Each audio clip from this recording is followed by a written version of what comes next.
In sections 39 through 52, I will teach you how to fill in this spreadsheet in a lot of detail, but I want to put it on your radar screen right now, okay? Because I think this is a great opportunity for you to use this template, meaning all these tabs in the future, for when you value companies or create financial statements or model companies even.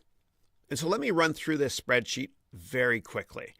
Okay, so there are 7 tabs or 7 steps to create your model financial statements and valuation.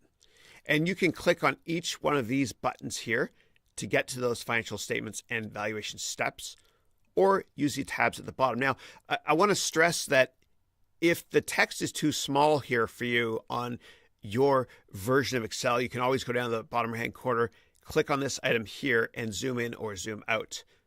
Also, when you open this document, if you see a little dialog box that says enable content or not, please select enable.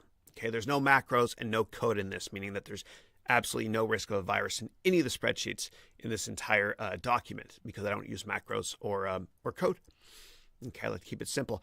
So let's just go through this quickly. And please note also that on the portfolio dashboard document, I included these items as well.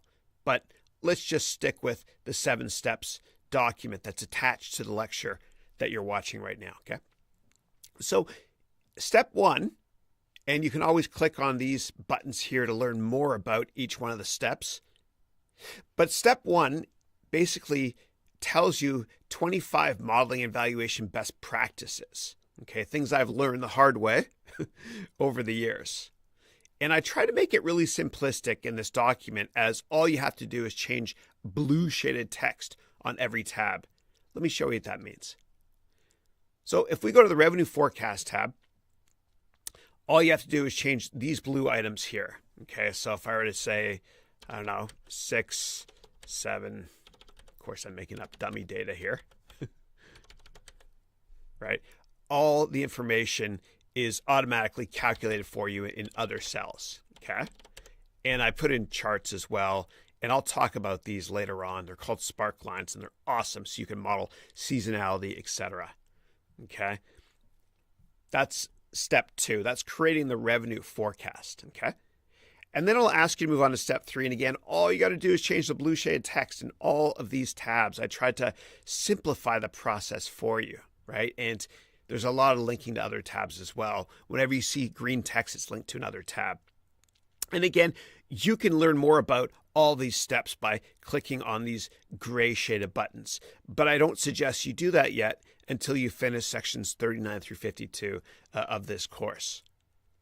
Next up, we've got the balance sheet, which is step 4. You can see the data came across directly from the previous tab.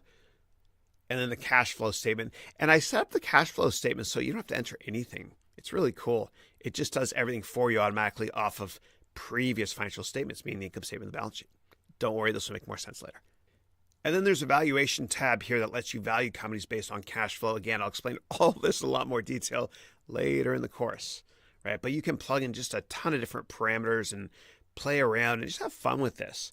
You can figure out what a company is worth. You can do a sensitivity analysis, etc. Again, I'll talk about this in much more detail later, okay?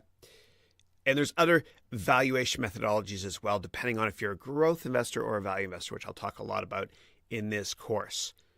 So I hope you enjoy this. Please play around with this and customize it as much as you want to throughout this course, because the best way to learn finance and Excel for that matter is to just play around and change parameters.